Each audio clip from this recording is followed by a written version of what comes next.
get is What? we just won Wyoming.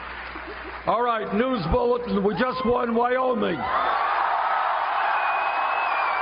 Well, there's a devoted wife, tapping her husband on the shoulder, Jane Sanders, interrupting the senator, saying that he did win Wyoming last night, which now makes 7 of the last 8 nominating contests won by Bernie Sanders. But could his hot streak end in jeopardy in just 10 days from now? Take a look at the latest Fox News poll as they head to New York. It shows Mrs. Clinton beating Senator Sanders in the 2 upcoming primaries, both in New York, where she leads by 16%, you can see there, and also in Pennsylvania, where her lead's a bit narrower, but she's still ahead by 11%. Will he rack up more wins, or will he hit a wall come April 19th? With us now is Sanders supporter and comedian Amer Zahr, who is a surrogate for the Sanders campaign and joins us in the studio. Great to see you. Well, thanks for having me. So what about Wyoming, and do you think it'll last? Well, it's just more of the momentum that we're building up in the Sanders campaign. We're really excited.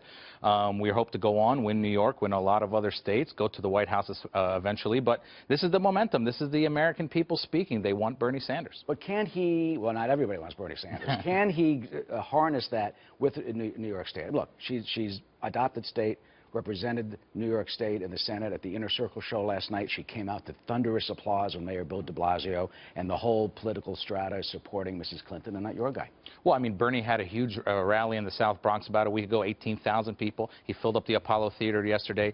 I mean, the kind of people that Bernie is bringing to the campaign is so unique. I'll tell you, yesterday, I was at, I'm a Palestinian Arab American. I have a Christian dad, a Muslim mom. Yesterday, I was at a Muslim Americans for Bernie Sanders event in a synagogue in Queens. Okay, that is what this campaign is about. Diversity, new voters, all this excitement. So we're really pumped, and we think we can win New York. Hey, that's New York City. Although he may have had a good night there. We didn't have a good day at the Daily News editorial board. I want to read you this. They had a scathing, as you know, editorial about their meeting with Senator Sanders, basically saying that he was no specifics.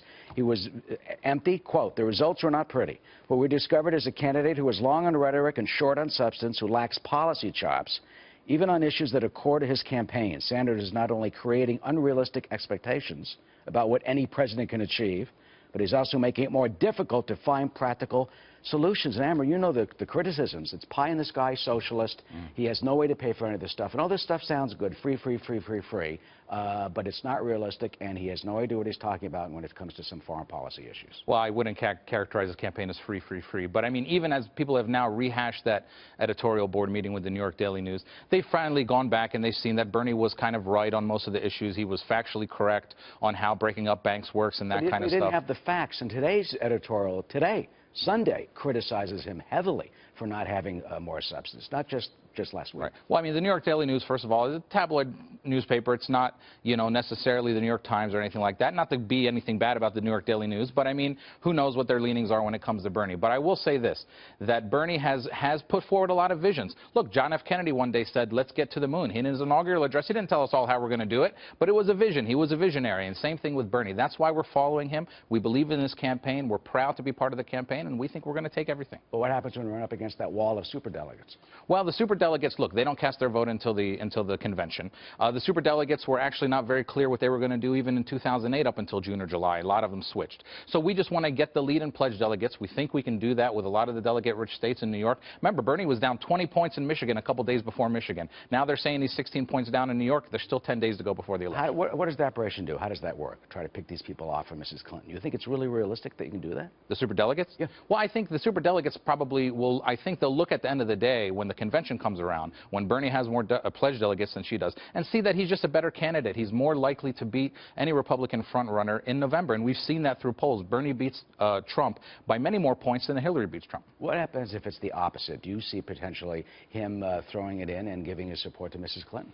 Well, he said as a candidate that he would support Secretary Clinton if she wins the nomination. I think it might be a little more mixed bag among the people who are supporting Bernie now, because he's bringing in so many new people, people who felt kind of outside of the process before. And many of us might see Secretary Clinton as part of that process that we were criticizing so much before. So we need her to understand us and really see our concerns and talk to them in a much less condescending way than she's been doing recently. And finally, she is now ahead 16%. You know what? That's going to tighten up in New York. I mean, I've been covering New York politics for 30 years. It'll tighten up somewhat. Yeah. I don't know what's going to happen, but I know you're going to say that you think he's going to win, but having said that, he is getting some traction. Well, look, I'm from Michigan, and I live in Detroit, and we were down 20 points in Michigan. She had a 99% chance of winning, and we ended up winning Michigan.